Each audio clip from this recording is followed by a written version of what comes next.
বন্ধুরা, আজকে অনেক দিন পর তোমাদের সাথে একটা ছোট্ট ভিডিও শেয়ার করব। অনেক দিন হলো তোমাদের কোনো ব্লগ দিতে পারছি না, তাই আজকে ভাবলাম একটা ব্লগ করি।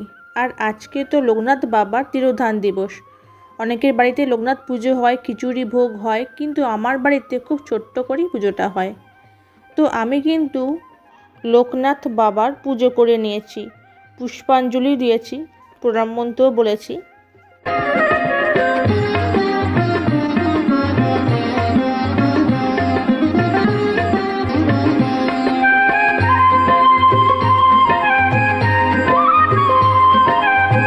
আর আজকে তো মঙ্গলবার, তাই বজরংবলী বাবাকেও পুজো দিলাম।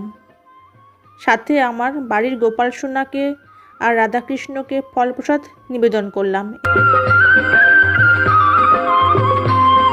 এবং আমার গুরুদেব পরমপিতাকেও ফল প্রসাদ দিলাম। এরপর আমি গেছিলাম পাশের বাড়িতে। এখানেও কিন্তু বন্ধুরা লোকনাথ পুজো হয়।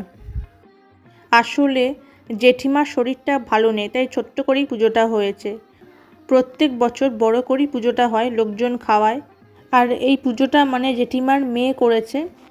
তো যাই হোক, আজকের এই ছোট্ট ভিডিওটা তোমাদের কেমন লাগলো অবশ্যই জানিও। আর ভালো লাগলে লাইক, কমেন্ট, শেয়ার করে দিও।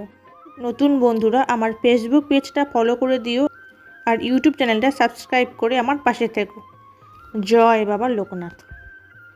আর আজকের দিনে খিচুড়ি খাবো না, সেটা কি হয়? খিচুড়ির সাথে পটল ভাজা, পনিরের তরকারি আর আলুর দম।